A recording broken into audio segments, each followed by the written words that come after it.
हमारे जीवन में हमारा उत्कर्ष होने के लिए हमारे जो पूर्वज रहते हैं, हमारे जो पितृ रहते हैं, पितर रहते हैं, उनके आशीर्वाद हमारे लिए बहुत ही महत्वपूर्ण होते हैं दोस्तों। मयूर ये अत्यंत सुंदर पक्षी है, आप सभी जानते हैं दोस्तों। उसके जो पर होते हैं वे बहुत ही लुभावने दिखते हैं और मयूर का पिच्छ, मयूर का पर, यह भगवान श्री कृष्ण का एक चिन्ह है। मयूर के पर को भगवान श्री कृष्ण ने अपने मुकुट में धारण किया हुआ है। ये जो तीसरा अर्थ है दोस्तों, ये हमें एक सीख देता है कि ये जो प्राणी है, खास करके खच्चर, गधा इत्यादि, जिनकी हम मजाक में कभी कभी अवहेलना करते हैं, वैसा हमें नहीं करना चाहिए। हम अपनी प्रशासकीय सेवाओं में IAS, IPS ऐसी कठिन परीक्षाओं को पास करके अधिकारी बने हुए जो बड़े बड़े लोग देखते हैं, जो बड़े बड़े ऑफिसर्स होते हैं, अधिकारी होते हैं, उनको भी श्री हरि विष्णु का स्वरूप माना गया है दोस्तों। नमस्कार दोस्तों, पुष्कराज विष्णु स्तुति @विष्णुस्तुति DRPUV इस आध्यात्मिक यूट्यूब चैनल पर मैं डॉक्टर पुष्कराज उदयवर्तक अर्थात DRPUV आप सभी दर्शकों का हार्दिक स्वागत करता हूं। पिछले कुछ वीडियो के माध्यम से हम श्री विष्णु सहस्त्र नाम कैसे पढ़ें इसका अध्ययन कर रहे हैं। विष्णु सहस्त्र नाम के भगवान श्री हरि विष्णु के विभिन्न नामों के संक्षिप्त हिंदी अर्थ एवं शुद्ध उच्चारण का हम विचार कर रहे हैं और इस मालिका का आज का हमारा श्लोक क्रमांक 36 का वीडियो है। वीडियो को शुरुआत करने से पहले हमेशा की तरह आप सभी से मेरी नम्र विनती है, कृपया इस वीडियो को स्किप किए बिना अंत तक जरूर देखिए। इस वीडियो में भी ये बहुत ही इंटरेस्टिंग और इंपॉर्टेंट, महत्वपूर्ण और रोचक जानकारी आपको मिलने जा रही है, अतः वीडियो में मेरे साथ अंत तक जरूर बने रहिए। तो चलिए वीडियो को शुरुआत करते हैं। आज का हमारा श्लोक है श्लोक क्रमांक 36, श्लोक 36, और ये श्लोक इस प्रकार है। स्कंदः स्कंदधरः धुर्यः वरदः वायुवाहनः वासुदेवः बृहद्भानुः आदिदेवः पुरंदरः। अब यहां पर गौर से देखिए, पहली पंक्ति में पहला नाम है स्कंदः, इसके आगे जो विसर्ग है, इसके आगे स्क आने के कारण, स आने के कारण विसर्ग का हम हल्का सा स ऐसा उच्चारण करेंगे। आगे तीन नाम है, स्कंदधरः, धुर्यः, वरदः। इन तीन नामों के अंतिम अक्षर के आगे व्यंजन आने के पश्चात इस विसर्ग का ओ ऐसा उच्चारण हम करते हैं, अर्थात स्कंदधरः का बनता है स्कंदधरो, उसी प्रकार धुर्यः का बनता है धुर्यो और वरदः का बनता है वरदो। अंतिम नाम है वायुवाहनः, इसमें कोई भी परिवर्तन नहीं। आगे की पंक्ति में पहला नाम है वासुदेवः, इसका जो अंतिम वो है उसका भी ओ बना हुआ है क्योंकि आगे वो आया हुआ है। आगे नाम है बृहद्भानुः, इसका जो विसर्ग है, इस विसर्ग के आगे आदिदेवः का आ आने के कारण इसका बन जाता है अपूर्ण र, इसमें मिल जाता है आदिदेवः का आ और इसका बन जाता है रा। तो यहां पर बना है बृहद्भानुरादिदेवः, और देवः का जो विसर्ग है इसके आगे प आने के पश्चात इसका हल्का सा फ ऐसा उच्चारण हम करेंगे। बृहद्भानु का जो नु है दोस्तों, इसका हमें ह्रस्व होने के कारण थोड़ा छोटा ही उच्चारण करना है। कुछ लोग इसका उच्चारण बृहद्भानु ऐसा दीर्घ करते हैं, जो कि गलत उच्चारण है। इसका हमें ह्रस्व उच्चारण करना है, छोटा उच्चारण करना है। बृहद्भानु ऐसा उच्चारण होगा। यहां पर हमने देखा कि किस प्रकार र, अपूर्ण र और आ मिलकर रा बने हैं, तो इसका हमें रा ऐसा ही उच्चारण करना है, अर्थात यहां पर बृहद्भानु और आदिदेवा के बीच में कोई भी विराम नहीं होगा। तो इस प्रकार ये श्लोक है दोस्तों। अब हम सर्वप्रथम पहली पंक्ति का उच्चारण देखते हैं। स्कंद स्कंदधरो धुर्यो वरदो वायुवाहनः। अब दूसरी पंक्ति का उच्चारण देखिए दोस्तों।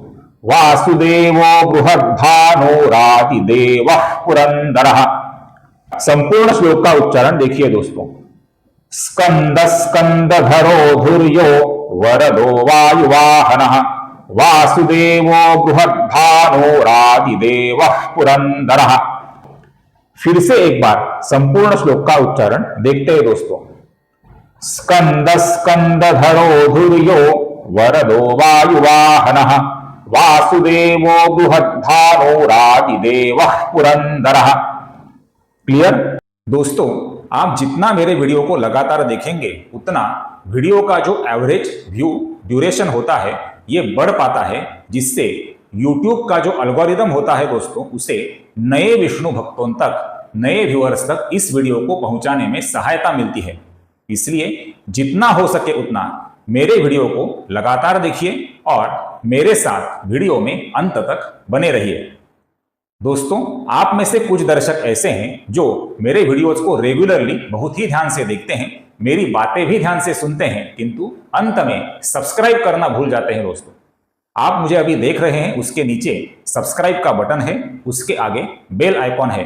दोनों बटन्स को दबाने के लिए आपको 1 या 2 सेकंड से ज्यादा समय नहीं लगेगा, किंतु आपकी इस कृति से मुझे बहुत ही पॉजिटिव एनर्जी मिलेगी और इस प्रकार के अभ्यासपूर्ण वीडियो आगे भी लेकर आने के लिए मुझे प्रोत्साहन मिलेगा। इसलिए ध्यान से सब्सक्राइब का बटन दबाइए और आगे का बेल आइकॉन भी ध्यान से प्रेस कीजिए। दोस्तों, धन्यवाद। अब हम इन नामों के हिंदी अर्थों का विचार करते हैं, संक्षेप में विचार करते हैं। तो सर्वप्रथम नाम है स्कंदः। स्कंदः इस नाम का पहला अर्थ है भगवान कार्तिकेय। शिवशंकर महादेव और माता पार्वती इनके भगवान कार्तिकेय ज्येष्ठ पुत्र हैं, आप सभी जानते हैं। भगवान कार्तिकेय जी के कुल 28 दिव्य नाम है, जिनका एक प्रज्ञा विवर्धन नाम का सुप्रसिद्ध स्तोत्र है, जिसका वीडियो मैंने पहले अपने चैनल पे अपलोड किया हुआ है। आप सभी के रेफरेंस के लिए उसका लिंक मैं नीचे डिस्क्रिप्शन में दे रहा हूं, ये वीडियो अवश्य देखिए। भगवान कार्तिकेय नारायण श्रीहरि विष्णु के ही एक स्वरूप माने जाते हैं। स्कंदः इस नाम का दूसरा अर्थ है स्कंदन नाम की प्रक्रिया। ये प्रक्रिया क्या होती है दोस्तों? नारायण श्रीहरि विष्णु विभिन्न नदियों का, पवित्र नदियों का स्वरूप लेकर पृथ्वी तल पर प्रवाहित होते हैं। जल के रूप में, पानी के रूप में प्रवाहित होते हैं। जैसे जैसे इस प्रकार नदी पृथ्वी तल पर प्रवाहित होने लगती है तो नदी के दोनों किनारों पर मनुष्यों का निवास होने लगता है, मनुष्यों का विकास होने लगता है और इस प्रकार संस्कृति का भी विकास धीरे धीरे होने लगता है। इसी प्रकार गंगा, यमुना, गोदावरी, सरस्वती, नर्मदा, कावेरी, सिंधु, ये सभी जो पवित्र नदियां हैं, इनके किनारों पर मनुष्यों का निवास और इस प्रकार संस्कृति का विकास हुआ, हमारे इतिहास में देखा है। इस प्रकार नदियों के स्वरूप में पृथ्वी तल पर प्रवाहित होने वाले जो श्रीहरि विष्णु हैं, उनको नदी स्वरूप में प्रवाहित होना अर्थात स्कंदन करना, इस अर्थ से कहा जाता है स्कंदः। और स्कंदन प्रक्रिया का दूसरा अर्थ है, दूसरा प्रकार है पानी का बाष्प बनना। ये जो प्रक्रिया होती है इसको भी स्कंदन कहा जाता है दोस्तों। और ये जो आर्द्रता होती है, बाष्प होता है, ये वातावरण के लिए बहुत ही आवश्यक होता है। ये श्रीहरि विष्णु का एक दूसरा स्वरूप है। इस अर्थ से भी ये नाम है स्कंदः। आगे का नाम है दोस्तों स्कंदधरः। स्कंदधरः इसका एक अर्थ है मोर या मयूर, जो भगवान कार्तिकेय का वाहन है, जिसने अपनी पीठ पर भगवान कार्तिकेय को धारण किया हुआ है। मयूर ये अत्यंत सुंदर पक्षी है, आप सभी जानते हैं दोस्तों। उसके जो पर होते हैं वे बहुत ही लुभावने दिखते हैं और मयूर का पिच्छ, मयूर का पर, ये भगवान श्री कृष्ण का एक चिन्ह है। मयूर के पर को भगवान श्री कृष्ण ने अपने मुकुट में धारण किया हुआ है। ये जो मयूर है इसको कहा गया है स्कंदधरः। ये भी श्रीहरि विष्णु का एक स्वरूप माना जाता है।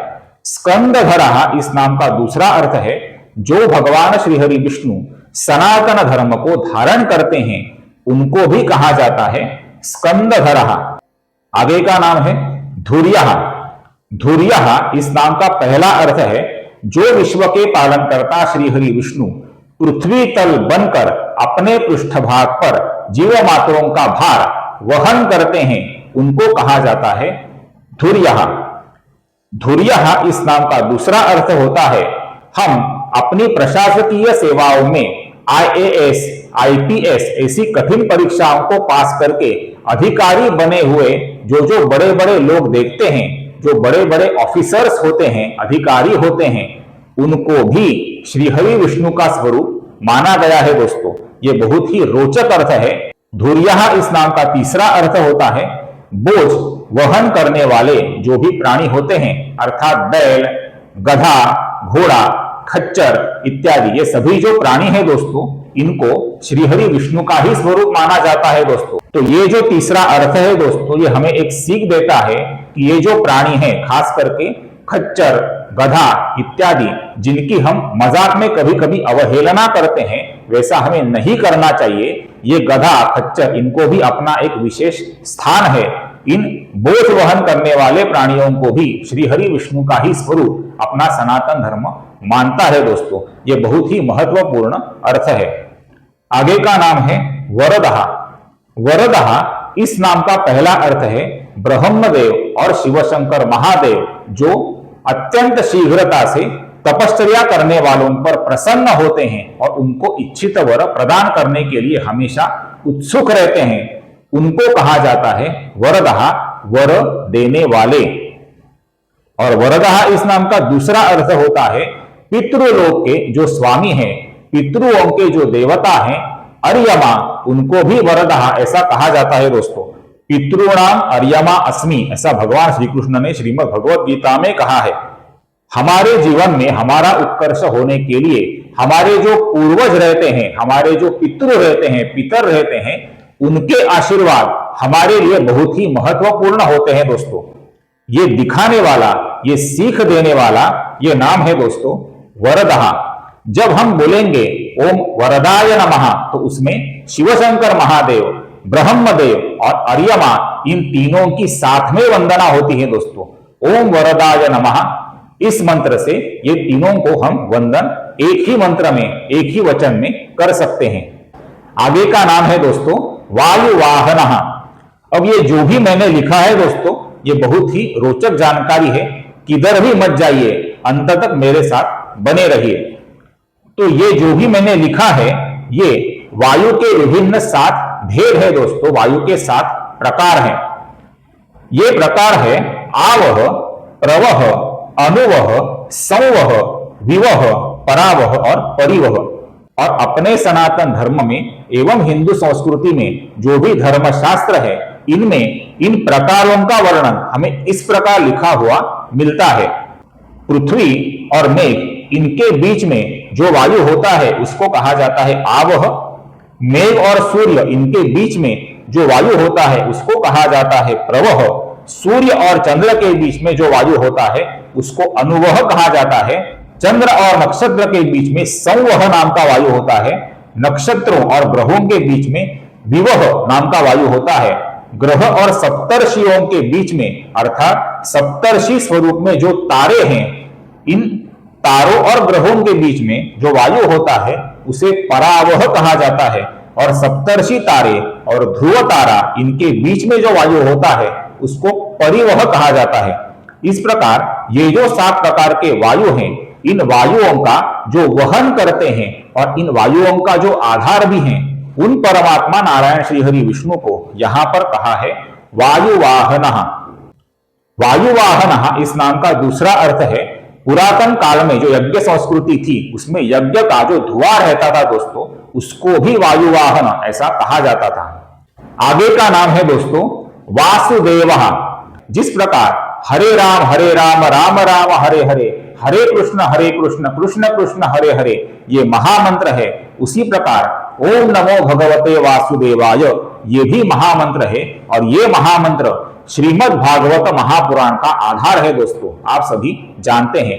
तो इसमें जो वासुदेव नाम है, ये नारायण श्रीहरि विष्णु का एक बहुत ही महत्वपूर्ण नाम है दोस्तों। और इस नाम का अर्थ स्वयं भगवान श्री कृष्ण ने महाभारत के शांति पर्व में बताया हुआ है, जिसमें भगवान श्री कृष्ण ने ऐसा कहा है छादयामि जगत् सर्वं भूत्वा सूर्य इवांशुभिः सर्वभूताधिवासश्च वासुदेवस्ततः स्मृतः। इसका अर्थ यह है कि भगवान श्री कृष्ण इसमें ऐसा कह रहे हैं कि मैं स्वयं सूर्य बनते हुए इस समस्त विश्व को अपने किरणों से व्याप्त करता हूं तथा सर्व प्राणी मात्रों में मेरा निवास रहता है, इसलिए मुझे वासुदेव कहा गया है दोस्तों। तो यह है वासुदेवः इस नाम का अर्थ। वासनात् वासुदेवस्य वासितं भुवनत्रयं सर्वभूत निवासोऽसि वासुदेव नमोस्तुते। अतः जितना हो सके उतना ओम नमो भगवते वासुदेवाय इस मंत्र का पठन कीजिए और जीवन में सुख, शांति, ऐश्वर्य, योग्यता और मांगल्य प्राप्त कीजिए। आगे का नाम है दोस्तों बृहद भानु। इसका अर्थ है बृहद अर्थात बड़े और भानु अर्थात सूर्य। हमारे सनातन धर्म में एवं हिंदू संस्कृति में जो 33 प्रकार के देव माने जाते हैं उनमें 12 आदित्य होते हैं दोस्तों। आदित्य अर्थात सूर्य। ये जो 12 प्रकार के आदित्य हैं, इनके जो मूल आदित्य हैं वे नारायण श्रीहरि विष्णु ही है। ऐसा स्वयं भगवान श्री कृष्ण ने श्रीमद् भगवद गीता में कहा है। ये श्लोक हम पहले देख चुके हैं। यदादित्य गतम तेजो जगद्भासयतेऽखिलम् यच्चंद्रमसि यच्चाग्नौ तत्तेजो विद्धि मामकम्। समस्त सूर्यों का तेज मैं ही हूं, ऐसा भगवान श्री कृष्ण ने स्वयं कहा हुआ है। इस प्रकार जो सूर्यों के भी सूर्य है, तारों के भी मूल तारे हैं, प्रकाश का मूल स्रोत है, उन श्री हरि विष्णु को यहां पर कहा है बृहद भानु, विशालकाय सूर्य। आगे का नाम है आदि देवः। इसका पहला अर्थ है प्रथम पूज्य भगवान श्री गणेश, जिन्हें श्रीहरि विष्णु का ही स्वरूप माना जाता है। और दूसरा अर्थ है भगवान शिवशंकर महादेव, जो आदि गुरु, आदि योगी माने जाते हैं। इन दोनों अर्थ से ये नाम है दोस्तों आदि देवः। और अंतिम नाम है पुरंदरः। पुरंदरः इस नाम का पहला अर्थ है अभी जो हमारा युग चल रहा है, अभी जो हमारा समय चल रहा है, उसमें जो देवों के राजा इंद्र हैं उनका नाम पुरंदर है दोस्तों। ऐसा अपने धर्मशास्त्रों ने कहा है। पुरंदरः इस नाम का दूसरा अर्थ है जिन शिवशंकर महादेव ने त्रिपुरासुरों का वध किया था और उनके नगरों का विनाश किया था, उन शिवशंकर महादेव को भी कहा जाता है पुरंदरः। और शिवशंकर महादेव नारायण से अभिन्न है, इस अर्थ से यह नाम है पुरंदरः। और पुरंदरः इस नाम का बहुत ही रोचक ऐसा तीसरा अर्थ है अपने बचपन में माखन चुराने वाले और गोपियों का चित्त मन चुराने वाले जो कृष्ण कन्हैया हैं, जिन्हें हम बहुत ही प्यार से माखन चोर कहते हैं, चित्त चोर कहते हैं, उन बाल कृष्ण को भी चोर इस अर्थ से बहुत ही प्यार से कहा जाता है पुरंदरः। पुरंदरः यह भगवान श्री कृष्ण के कई दिव्य नामों में से भी एक नाम है दोस्तों। ये हुआ पुरंदरः इस नाम का तीसरा अर्थ। आशा करता हूं मेरा ये विनम्र प्रयत्न आपको अच्छा लगे। अगर ये वीडियो अच्छा लगे तो कृपया इस वीडियो को ज्यादा से ज्यादा हाइप, लाइक और शेयर करना ना भूलें तथा मेरे चैनल को कृपया सब्सक्राइब करना ना भूलें। आपके सब्सक्रिप्शन के सपोर्ट की मुझे अत्यंत आवश्यकता है।